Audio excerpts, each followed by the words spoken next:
So what this is a type of foam that when you spray it, watch this, I'll spray some right here, it swells up just like that. Now, one thing I got this for was not necessarily for termite, but if I have some termites, you know, I'll use it for that. But this one works on carpenter bees.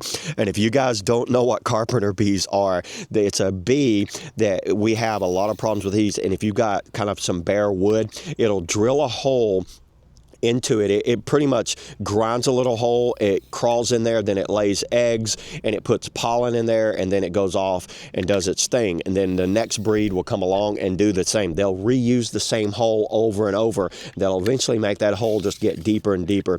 What I like about this foam is you can put this nozzle on here, go down in there and spray, and then it'll really put a hurting on those bees. It pretty much penetrates into the wood and fills up the entire cavity.